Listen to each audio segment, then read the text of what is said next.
తెలంగాణ గడ్డ మీద నుంచి తెలంగాణ జర్నలిస్టులుగా మేము అడుగుతున్న ప్రశ్న, ఒక తెలంగాణ జర్నలిస్ట్ని ఆంధ్ర పోలీసులు ఆ తెలంగాణ జర్నలిస్ట్ ఇంటి మీద పడి ఒక 4 గంటల పాటు ఆ జర్నలిస్టు భార్య ఇంట్లో ఉండగా వేధిస్తూ అరాచకం సృష్టిస్తూ ఒక 4-5 గంటలు ఒక నానా బీభత్సం సృష్టించి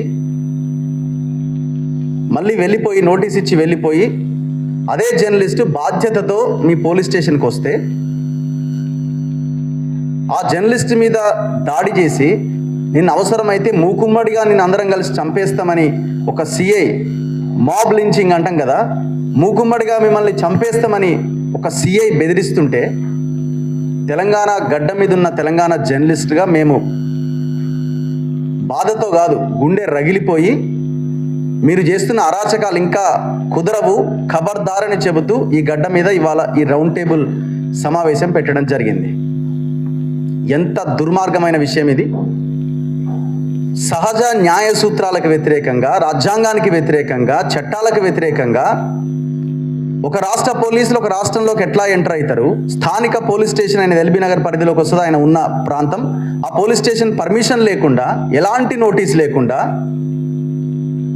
పక్క రాష్ట్రానికి వచ్చి ఈ రాష్ట్రంలో ఒక ఇంట్లోకి చొరబడి అతన్ని ఎత్తుకపోవడానికి మీరు ప్రయత్నం చేసిరు.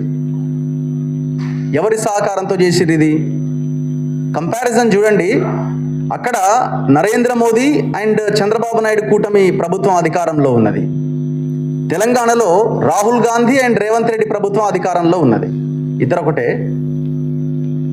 2 పార్టీలు, 2 కూటములు బద్ధ శత్రువులు. అది ఎన్డీఏ, ఇది కాంగ్రెస్ ఇండియా. కాంగ్రెస్ ఇక్కడ అధికారంలో ఉన్నది. 2 పార్టీలు బద్ధ శత్రువులైనటువంటి పార్టీలు, ఎప్పటికీ ఏనాటికి రాజకీయంగా కలవని పార్టీలు. మరి ఈ అంశంలో ఎట్లా కలిసి పనిచేశారు? చాలా ఆశ్చర్యంగా అనిపిస్తున్నది. చంద్రబాబు నాయుడు తెలుగుదేశము, నరేంద్ర మోదీ బీజేపీ, అది అక్కడ కూటమి, ఇక్కడ కాంగ్రెస్ ఉన్నది. భారత రాజ్యాంగాన్ని చేతపట్టుకుని రాహుల్ గాంధీ దేశమంతా తిరుగుతున్నాడు.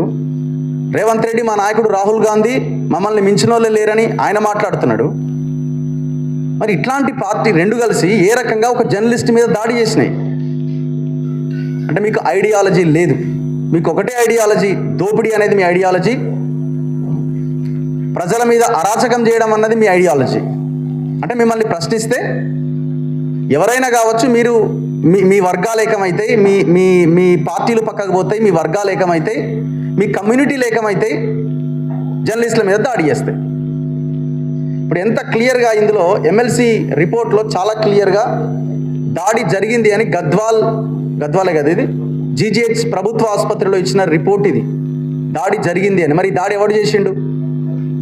ఆ కర్నూలు సిఐ విక్రమ్ సిన్హా ఎవరికి సమాధానం చెప్తాడు? ఇప్పుడు ఆ పోలీస్ని ఇమీడియట్గా డిస్మిస్ చేయాలి కదా.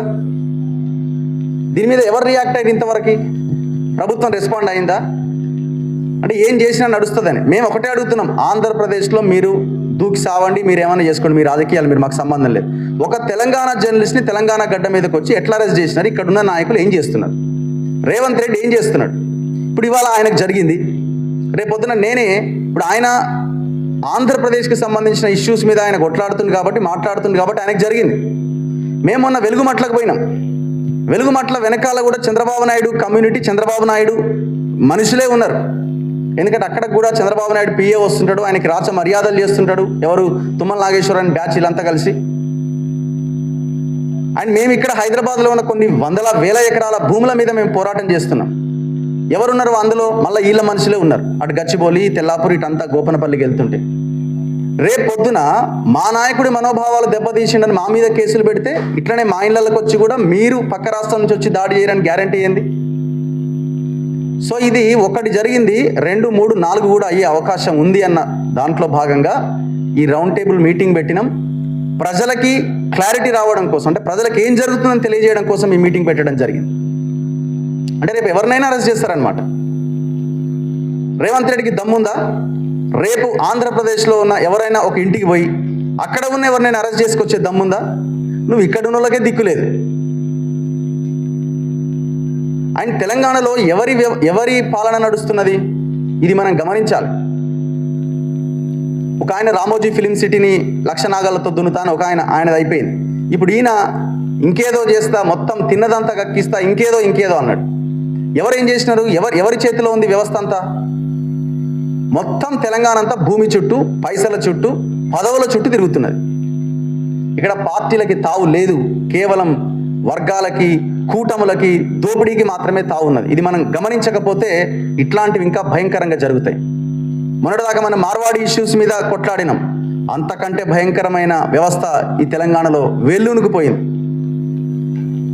ఎంతమంది తెలంగాణ ప్రజల చేతిలో భూములు ఉన్నాయి లెక్కలు తీయండి మీరు. వెళ్దాం, ఇటు వెస్ట్ సైడ్ వెళ్దాం, గోపన్పల్లి, తెల్లాపూర్, గచ్చిబౌలి ఏరియాలోకి వెళ్దాం. ఎవరి చేతుల్లో ఉంది అంతా?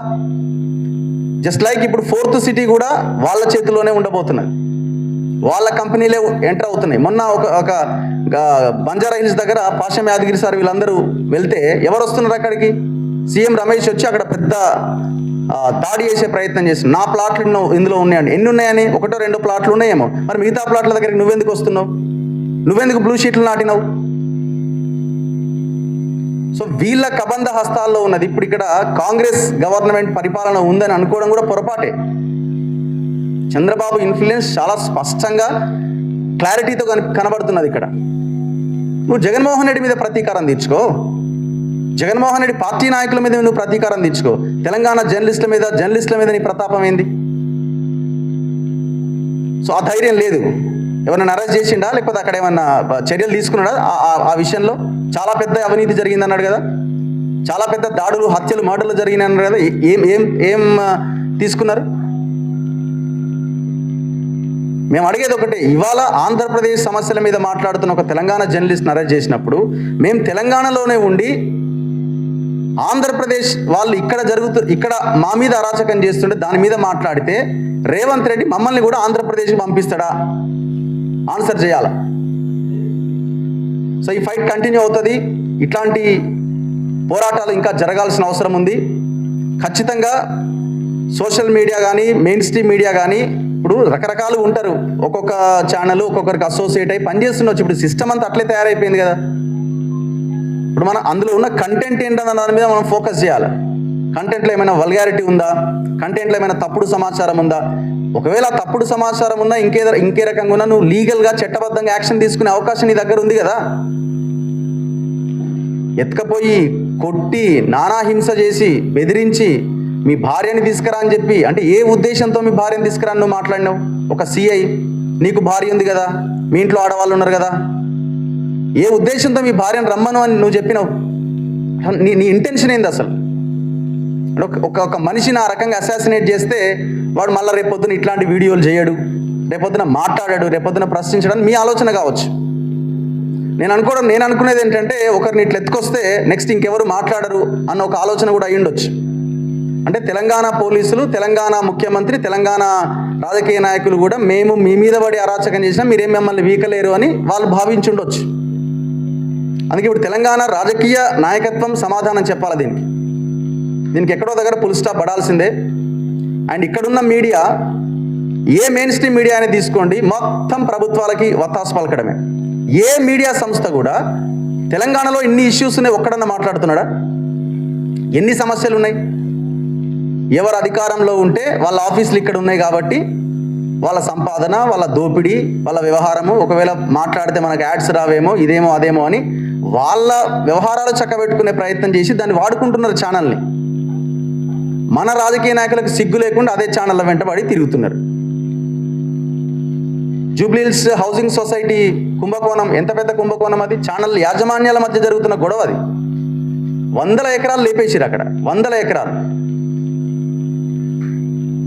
మొన్న రీసెంట్గా మైనింగ్ స్కామ్ 30,000 కోట్ల కుంభకోణం జరిగిందని సింగరేణిలో ఆయన కోమటిరెడ్డి వెంకటరెడ్డి అంటున్నాడు కదా, నేను ఒకవేళ దాన్ని అడ్డుకోకపోయి ఉంటే ఆగమైపోయేదని. ఎవరున్నారు దీని వెనకాల? ఛానళ్ళ యాజమాన్యాలే ఉన్నాయి. ఇక్కడ కూడా మళ్ళీ ఇక్కడ ఛానల్ యాజమాన్యాలే ఉన్నాయి. ఒక ఛానల్ యాజమాన్యానికి సంబంధించిన వ్యక్తికి ఆ టెండర్ పోయే అవకాశం ఉండి ఇంకొక ఆయన రెస్పాండ్ అయ్యి ఆయన ఒక స్టోరీ చేసిండు. ఇప్పుడు వాటాల కొట్లాట సెట్ అయింది, ఈయన మాట్లాడుతున్నాడు, ఆయన మాట్లాడుతున్నాడు, కథం. సో వీళ్ళని ఎక్స్పోజ్ చేయకపోతే తెలంగాణ అంధకారంలోకి కాదు కదా, మన భవిష్యత్తును మనమే ఊహించుకోలేం. ఖచ్చితంగా ఎక్స్పోజ్ చేయాల్సిందే, ఎక్స్పోజ్ చేస్తాం. మీరు ఏదో చేయాలి అనుకుంటే ఇక్కడ ఈ కుదరవు. ఇక్కడ మీరేమన్నా ఉంటే ఆంధ్రప్రదేశ్లో మీ రాజకీయాలు మీరు చేసుకోండి, ఎవడొద్దనట్లేదు, అందులో మేము వేలు పెట్టట్లేదు. తెలంగాణ జర్నలిస్టుల జోలికి, తెలంగాణ గడ్డ మీదికి రాకుండా ఉండడం చాలా బెటర్. భవిష్యత్తులో ఈ అంశాల మీద, మీ వర్గాల యొక్క ఆధిపత్యం మీద భవిష్యత్తులో మరిన్ని పోరాటాలు జరిగి తీరుతాయి ఖచ్చితంగా. ఈ అవకాశం ఇచ్చిన పెద్దలందరికీ ధన్యవాదాలు. Thank you Raghu.